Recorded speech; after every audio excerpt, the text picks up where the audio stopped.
Settle down, settle down. Try to get this underway. My name is Matt Ferrell. I guess I'm originally from Lawton, but I don't claim it now. If anybody's been there, you'll understand that. It's not a place you brag about, right? It's rough. It's a rough joint. It's where I grew up. It's where I learned how to be the person I am today. You're about to see why I wouldn't brag about that. I'm a water guy. I'm not like these other guys that come up here and drink beer all night. I had to slow down drinking because I got tired of waking up driving. I don't know if anybody else ever had that problem. Started to become an issue for me. My concern, though, was that when I slowed down drinking, I would make less bad decisions, which would mean I'd have less stories to tell on stage. Turns out that's not the case. I do dumb shit sober, too. Let me give you an example. First of all, I always like to preface this story by telling people I'm very respectful when I see funerals, right? When I see a funeral, I pull over. And when other people don't, that upsets me because it's just rude, right? But on this particular day, I didn't realize it was a funeral, right? I just paid my toll and merged back onto the highway, right? And I can't figure out why this asshole in front of me, he's got his flashers on, holding up traffic, you know? Now, you ever go to pass somebody and you realize the reason they're going slow is because of a cop, so you burn about $47 in about 30 feet, you just romp on, you're like, whoa, and you realize it's a cop, and you get back off of it and just slide back over, hoping he didn't see. That's what I did on this day, but it wasn't because it was a cop. I realized that the lead car was a hearse. So I go to pass, I romp on it, have to get back off of it and get back in. Then I look in the rearview mirror and realize everybody behind me's got their hazards on too. I just merged into a funeral procession. Now I panicked and didn't know what to do, so I just reached up and turned my hazards on. I was like, fuck it, I'm with these guys, Now, my plan was that when we got to my exit, I would just bow out and no one would be the wiser, right? They just keep on going, nobody's feelings are hurt. That's my plan. Messed up, they took my exit. So now I live out in the middle of nowhere, so when they took my exit, I know exactly what cemetery they're going to. There ain't no way out now. Guess what? Matt's going to a funeral. I didn't know there was no other way out. So here I stand at the graveside service, just trying to be respectful. I'm standing next to the family section. They're all seated, hat in hand. I'm just trying to be polite, and this old lady sitting here reaches her hand up. What are you going to do? So I just hold her hand, just trying to be nice. I don't know anybody at this thing, nobody. And I knew it was coming. This old lady said, there's a seat open next to me. I said, yes, ma'am. So I scoot on around her and sit down. Now here I sit holding hands with Aunt Linda. That's right, she thinks we're related. And Aunt Linda is rude as hell. She talks through the entire service. This preacher up here is giving his best sermon in memory of this young guy who died, whom I don't know. And Aunt Linda's just bitching about the car ride over here the whole time. And I'm like, Aunt Linda, please lower your voice. Yeah? Now, I don't know about y'all, but every funeral I've ever been to, graveside's it. When graveside's over, everybody gets in their truck and goes their separate ways, right? Not this family. Aunt Linda looked at me and said, I rode here in a family car with my sister, but it was too emotional. I don't think I can handle it. Can I ride to the wake with you? Could you say no? Hell yeah, you can ride with me, Aunt Linda. Get your big ass in the truck. Let's go. Now, the wake is where the family bickers about nonsense. Why'd you spend this much money on that, or why'd you pick this color flower, or whatever. They're just bickering about nothing. It's not important stuff, but that's when they pick to bicker. So I'm just keeping my head down the whole time, trying not to draw attention to myself, because Aunt Linda's the only person here that thinks we're related, right? And all I can say about this whole thing is the green bean casserole was on point, man. I just kept my mouth shut. That family knows how to cook, and thank goodness, because they invited me back for Thanksgiving. Now they're coming to my house for the next family get-together, and I got to explain to my kids who all these new relatives are. We'll make it through. But anyway, so I may as well start drinking again if that's the kind of shit I get myself into sober. Anybody else ever been pulled over after a long night of drinking? Just me and this guy, we're the only ones keeping the highway patrol afloat, huh? Nobody else wants to fess up to shit, huh? We're all friends here, it's okay. Here's the problem, you get pulled over after a long night of drinking, your drunk mind kicks in and thinks that you've got it all under control. I got this. I'm chewing 4 pieces of gum. I got a dip of snuff on both sides. I got 3 pennies under my tongue. I'm pulling out all the stops. He'll never be able to tell. Then he asks a simple question, license and registration, and then just a bunch of incoherent shit comes out of your mouth. You're like, I was back there, now I'm up here, I'm just trying to get some fried chicken. As I said it, I even thought, the fuck are you talking about? I know the cop was thinking the exact same thing because he said, go ahead and step out. I said, how about I just scoot over? We'll take mine. You drive, though. I got no business driving right now. Not too long ago, I was doing a show in Yukon, Oklahoma. And I don't usually, when I was drinking quite a bit, I wouldn't drive myself to shows because I knew I was going to get drunk, and I was trying to be a responsible person. But one night, my wife couldn't go to a show with me, and I called everybody else. Everybody was busy. I still got to go do the show. So as you'll know, if any of you know alcoholics, this works every time. I'll just take it easy tonight. Yeah, it didn't work for me either. That was my plan, though. I just won't drink as much tonight. And then as the show is over, now I should just go get in my truck and drive home.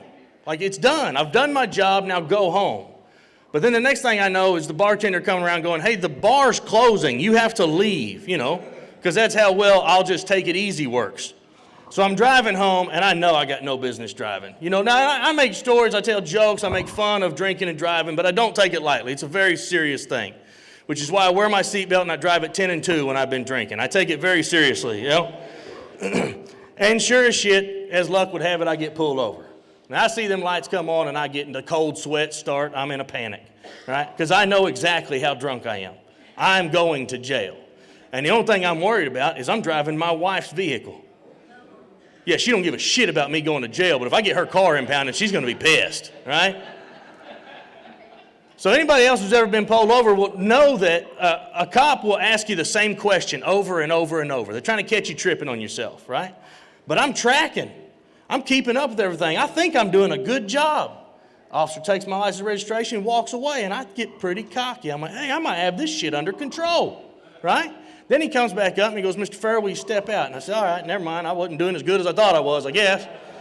So we get out and we start the field sobriety test. Now, I got pretty good balance even when I'm drunk, so when we get to that heel toe, I put a little bounce on my step, got a little cocky with it, And then we do the eye test. Now, if you've ever had the eye test, you know this is designed to fail. This is probable cause we can take you to jail because you can't pass it. Your eyes don't stay perfectly still, right? So I know I'm going to jail when we complete the eye test, but then he turns around, picks up my license off the hood of his car, hands it to me and says, please be safe. And I thought I should hurry up before he changes his mind. So I hurry up and get in my wife's vehicle and on down the road I get. Now here's where I get arrogant. I'm like, son of a bitch, I'm good at this shit. I drink and drive any damn time I want. This is when I knew how fucked up I was. I made about 2 miles down the road and my next thought was, what a shitty cop. He should have taken me to jail. I got no business driving right now. So I just went ahead and pulled over and slept in a gas station parking lot. That's how we took care of that. I never stuttered before. I don't know why I just started. Sorry about that. Fuck, we're learning shit about each other. Y'all gonna have to loosen up. If me going to jail don't make y'all laugh, y'all ain't gonna like the rest of this shit. I will say this, since I've slowed down drinking, not all of my shits are emergencies anymore. I think there was a connection between those two things. And what I mean is that for a long time, I was a drunk for a long time. So for a long time, I never had, next time I get close to a restroom, I should stop and go poo. That never happened to me. I always had, I got a shit! Where you walk on your tiptoes and you don't bend your knees because you're trying to keep your cheeks together? That was every time for me. I never had a casual, I should stop and go poo. Every time. And it would happen at very inopportune times, like when you're driving. You ever take that on-ramp and get on the highway and then all of a sudden it hits you? You're like, I got a shit! And it turns in that 1 foot butt clench where you're just pressing into the floorboard as hard as you can with your back in the seat, just trying to get that deep, good clench, holding in. Cold sweats and prayers start, you know what I mean? You turn into a logistics expert real quick. I'm like, all right, it's 3 miles to the next exit. From that exit, it's 1 mile to the closest gas station. Now, that gas station's got a key on a hubcap. You got to go around the back of the building. Sometimes it works, sometimes it don't. Conclusion, I ain't going to make it. What's plan B? Plan B for me was rummaging through the back seat of my truck looking for an empty 32-ounce cup. I don't know how good my aim is. We're about to find out because I am not shitting in my pants, right? In doing so, I accidentally flip over my child's booster seat and realize it's bowl-shaped on the bottom side. Don't judge me. It's the first time I'd ever heard the angels sing in my life. I felt a warm light hit my face and knew God was watching out for me on this day, you know? So I whipped it over in an active construction zone, climbed in the back seat of my extended cab pickup, reached into the glove box, grabbed my emergency Taco Bell napkins. Y'all all got them? Yeah. Taco Bell makes the best emergency toilet paper because they know exactly what their food does to you. There should be a dude standing at the door of every Taco Bell going, here you go, sir, you're going to need them before you get to the house. Yeah. So I got a stack of them sitting on the console in front of me, and I'm hovering over my child's car seat, rethinking life. Active construction zone, there's dudes walking past the window. I'm just waving at people. It's like a parade in reverse. If I had candy, I'd have thrown shit to them. Now, here's a problem. When you shit in your kid's car seat, what do you do with it when you get done with it? I set it out on the shoulder of the road and kept on going. That's what I did. I'm not riding around with it, you know.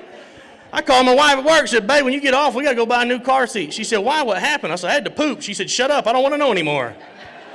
I said, I wish that was a made-up story.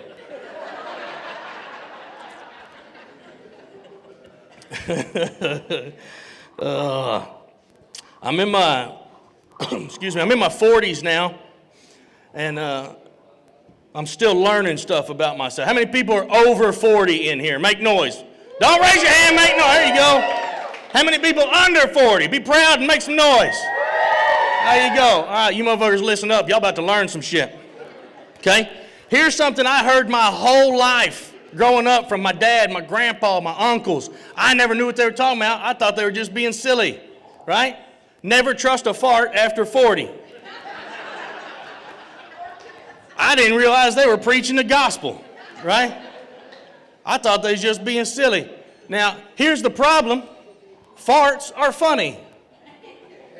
And they're always going to be funny, especially between dads and their kids, because there's nothing better than crop dusting your children, right? If I can pass one of my kids in the hallway, let it rip, and hear them gag by the time I get to the other end of the hall, that's a win for me. If I hear, Dad, that's a win, right? And I don't want no silent but deadly. I want my kids to know who the assassin is. I'm looking for max volume, right? Max volume is achieved by lift, push. That's how we get max volume. After 40, that shit turns into squeeze and ease, just to be sure. You can't trust them. Now, I didn't realize how serious this rule was, and here is the day that I learned. We're school clothes shopping, right? Yeah, it's a bad time to learn out in public. We walk into the store, my kids spread out and go look for their own shit. So here I am walking through the store looking for my kids. I find my son knelt down looking at some shoes on the bottom shelf. And I thought, bingo, I'm about to light his ass up. He's in perfect position. So I walked by, lift, push, kept on walking straight to the truck because I shit my pants. We still had 2 more stores to go to after that. I just drove right on past. My son said, Dad, ain't we going to stop? I said, nope. He said, why not? I said, mind your goddamn business, son. Now, when you're riding in the truck with somebody shit themselves, it don't take long to figure out what the problem is. My kid's in the back seat going, Dad! Had to ride the rest of the way home with the windows down. Wish that was a made-up story, too. Yeah. I have people all the time, they go, hey, what's your comedy about? I said, fuck, real life. Name something funnier. Like, you can't. You get up here and make up stories? That's not good. People know it's not honest. I'm telling you the truth. I shit my pants in the middle of a boot barn. You can't make up something better than that, you know? And I got more examples because I'm a slow learner. We're having movie night at the house. My daughter's laid in a compromising situation on the couch. Middle of the movie, I decide I want more popcorn. So I get up, I go to the kitchen, I throw a bag in the microwave. I come back to the corner of the living room. I'm just going to watch from here so I'm not walking in front of everybody, right? I'm trying to be polite. But I see the way that my daughter is laying, and I thought, bingo, I'm a slow learner. I'm about to light her ass up, right? So I creep up on her. I lift, remembered the rule, and aborted mission. I backed out. Woo, that was close. I just go back to watching a movie. Something hit me in my calf, and I thought, what the son of a bitch? Shit myself again. Now I got to go take a shower. That's exactly what I do. I go get in the shower. Problem is, nobody else knows what's going on. So all my wife knows is in the middle of a movie, I started popcorn and got in the shower. What damn sense does that make, right? And that's the exact question she asked me. She came in the bathroom. She said, why in the hell, in the middle of a movie, would you start popcorn and get in the shower? I said, because I shit my goddamn pants. And her response was, oh my God, don't make me laugh. That's the difference. Men over 40, we got to go to squeeze and ease just to be sure. Women, after a couple kids, they got to cross their legs anytime they laugh or sneeze. That's how I test jokes. I run them past my wife. If she crosses her legs, that shit makes the list. We're a team. We're a team. Yeah. She wishes that was a made-up story.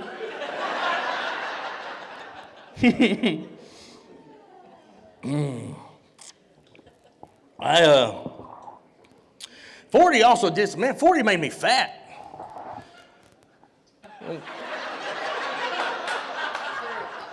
Thank you.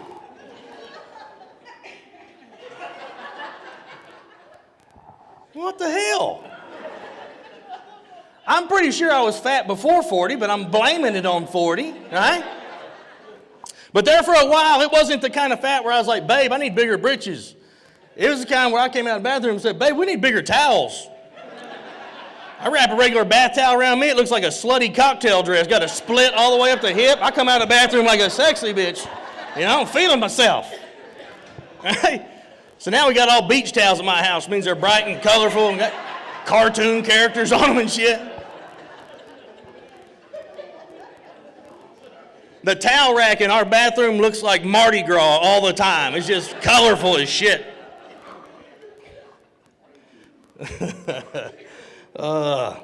40 also made me a puss, man. I used to be pretty tough. I used to ride bulls and fight men twice my size. And I'm not saying I was good at either one, but I fucking did it, right? I did it. I used to be fearless, man. Used to think I was 10 foot tall and bulletproof till somebody pointed out you're 5'8" and you've never been shot. Right? I wasn't scared of shit. Not too long ago, I went in a public bathroom, sat down on the toilet, and that seat was a little bit loose, and it shifted on me, scared the fuck out of me. Ripped that damn toilet paper holder off the wall. I was like, God damn! Now, I'm not a Karen. I don't usually complain to people, but I walked straight up to that hostess at Olive Garden, handed her that roll of toilet paper, and said, y'all need to fix your goddamn toilet seats. I thought I was going to die. Shit. Ugh. 40 affected my hair growth. That shit just quit. Well, it quit growing on my head, right? Now it grows really fast on my ears, in my nose, and on my ass. And I don't know, I'm like, what the fuck, man? I don't know what happened. That started way before 40. That was it. My wife, on the other hand, she loses more hair in one day than I've grown in my life. You know, her hair is everywhere. Her hair, I don't know how it happens, but it winds up in the seat of my underwear all the time. Every day when I shower, I pull a clump of her hair out of my ass. And we ain't freaky like that, so I don't know how the hell it got there. Right? Listen, like, she loses so much hair. We used to own a cat. I came home one day and that cat was packing its shit and said, bitch, I can't deal with all this fucking hair everywhere. I'm leaving. It's terrible. And my wife and I, look, we've been married for a long time.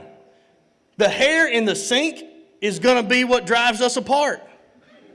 We've survived everything together, right? I've made bad decisions as a husband. We've been down some bad roads. We've been broke. We've had money. We've done it all. What's going to break us apart is me not rinsing out the sink after I shave. I don't know why that bothers her so goddamn much. I got little specks in the sink and she will throw a hissy fit. She's got wads of hair in the seat of my ass and I'd better keep my mouth shut about it. I don't know. We've been married for almost 22 years. Anybody got me beat? Who's got me beat? How long y'all been married? 45. Gee, 45. 42. Come on here, 41. 45? Woo, it looks like you got everybody beat. Congratulations. Round of applause, 45 years. 41 years, 42 years, yeah. Brent comes up here and goes, we've been married a long time. We've been married 10 years. I'm like, shut the fuck up. 10 years, you're still learning what kind of food she likes at different restaurants, right? We've been married 22 years. Neither one, we can go in the restaurant one at a time and completely order for everybody. Like we know shit. Well, I take that back. She can do that. I'm a man. I didn't pay attention to anything. I don't even know what I want when we go into a restaurant.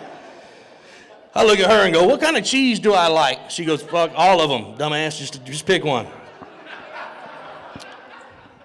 And in 22 years, I'll say this, things change, right? Things change in a marriage over time. They're still great. We still learn about each other every day, but things do change. For example, blowjobs. That hit a nerve with everybody. Everybody's like...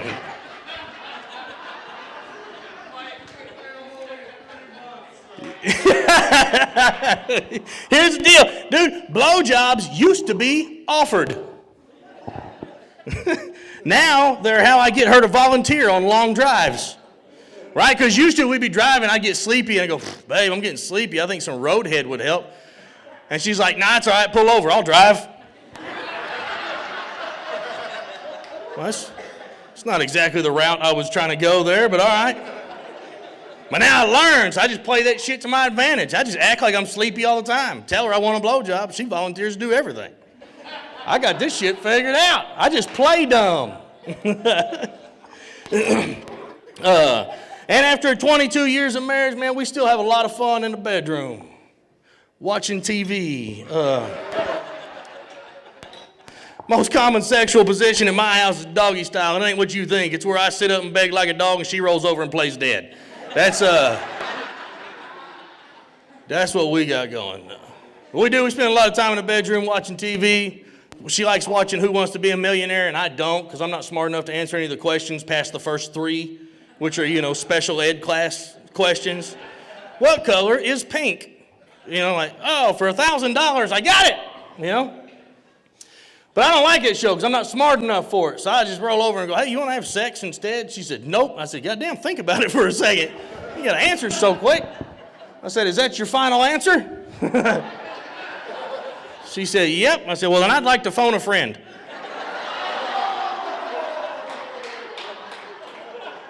Glad y'all laughed because she didn't think that shit was funny at all.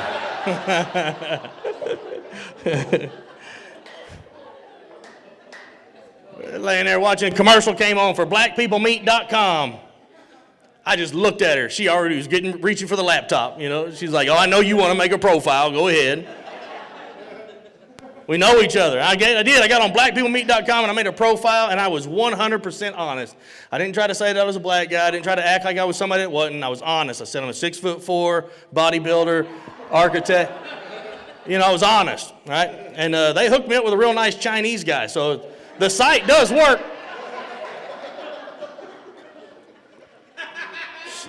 It's not the direction I was hoping it was going to go in, but it worked,